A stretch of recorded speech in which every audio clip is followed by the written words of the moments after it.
ચાલો બજાર bills app દ્વારા ડિજિટલ ઇનવોઇસ કેવી રીતે બનાવવું તે ઝડપથી જોઈ લઈએ. તે ખૂબ જ સરળ છે. ઠીક છે, પહેલું પગલું હંમેશા ગ્રાહકનું હોય છે. શરૂ કરવા માટે તમારે તેમની વિગતો ઉમેરવી પડશે. તો અહીં સ્ક્રીન પર સૌથી પહેલી વસ્તુ જે તમે જોશો તે છે કસ્ટમર ફિલ્ડ. અહીંથી જ દરેક બિલની શરૂઆત થાય છે. અને તમને ખબર છે સૌથી સારું શું છે? આ કરવા માટે તમારી પાસે 3 સરળ રીતો છે. જો તમારો ગ્રાહક પણ બજાર બિલ્સ વાપરે છે તો બસ તેમનો QR કોડ સ્કેન કરો. સરળ છે. જો તેમની પાસે એપ નથી તો કોઈ વાંધો નથી. બસ તેમનો 10 આંકડાનો ફોન નંબર નાખો. અથવા જો તે માત્ર રોકડ વેચાણ હોય અને તમારે ફક્ત તમારા ચોપડામાં તે રેકોર્ડ જોઈતો હોય તો તમે તેને ખાલી પણ છોડી શકો છો. ખૂબ જ લવચીક છે, ખરું ને? ઠીક છે, ગ્રાહકની વિગત આમીથી. હવે બીજા પગલા માટે બિલમાં વસ્તુઓ ઉમેરવી. જો તમે ઝડપથી કામ કરવા માંગતા હો તો બારકોડ સ્કેનર તમારો શ્રેષ્ઠ મિત્ર છે. ખરેખર, તે તમારો ઘણો સમય બચાવશે. પેલું સ્કેન બટન દેખીને છે, બસ તેના પર ટેપ કરો. અને સૌથી સારી વાત એ છે કે તમે એક પછી એક વસ્તુઓ સ્કેન કરવાનું ચાલુ રાખી શકો છો. અમારે વારંવાર પાછા જવાની જરૂર નથી. જ્યારે લાઈન લાંબી હોય ત્યારે આ એકદમ યોગ્ય છે. પણ જો કોઈ વસ્તુ પર બારકોડ ન હોય તો આવું તો વારંવાર બને છે, ખરું ને? સારું, તેના માટે તમે વસ્તુઓ જાતે ઉમેરી શકો છો. બસ એડ પર ટેપ કરો અને આ નાનું ફોર્મ ખુલશે. તમે વસ્તુનું નામ, કિંમત, તેઓ કેટલી ખરીદી રહ્યા છે તે બધું લખી શકો છો.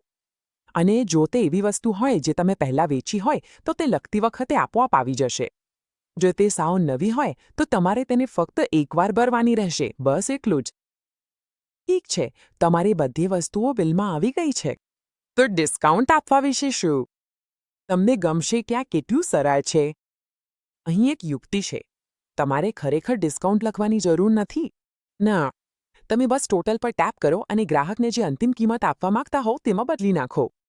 અને જુઓ, એપ તફાવત માટે આપોઆપ ડિસ્કાઉન્ટ લાઈન ઉમેરી દે છે. તે ખૂબ જ સ્માર્ટ, ઝડપી, ચોખ્ખું છે અને તમે જાણો છો કે તે હંમેશા સાચું હોય છે. ઠીક છે, અંતિમ બિલ તૈયાર છે. હવે પેમેન્ટ લેવાનો સમય છે.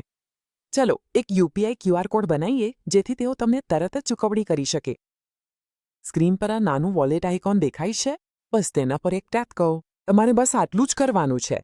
અને જુઓ, આ રહ્યો તમારો QR કોડ. સૌથી સારી વાત, ચોક્કસ રકમ પહેલેથી જ ભરેલી છે. તમારા ગ્રાહકે બસ તેને સ્કેન કરીને પે પર ક્લિક કરવાનું છે. તેમણે કંઈ પણ લખવાની જરૂર નથી, જેનો અર્થ છે કે કોઈ ભૂલ નહીં થાય. ઠીક છે, તેમણે ચૂકવણી કરી દીધી છે. હવે આપણે છેલ્લા પગલા પર છીએ. ચલો આ પૂરું કરી અને ઇનવોઇસ મોકલે.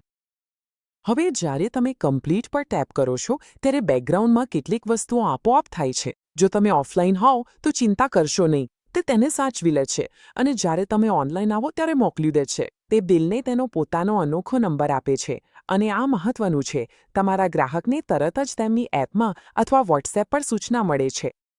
અને તમને આ પુષ્ટિ જોવા મળશે, ઇનવોઇસ સેવ થઈ ગયું. બસ આટલું જ. તમારું કામ પૂરું. આ બધું ડિજિટલ છે, કાગળ વગરનું, અને તે ખૂબ જ ઝડપી છે. બસ તમને વિચારતા કરી દેશે, ખરું ને? આટલી ઝડપી વસ્તુ તમારા વ્યવસાયનો દરરોજ કેટલો સમય બચાવી શકે છે?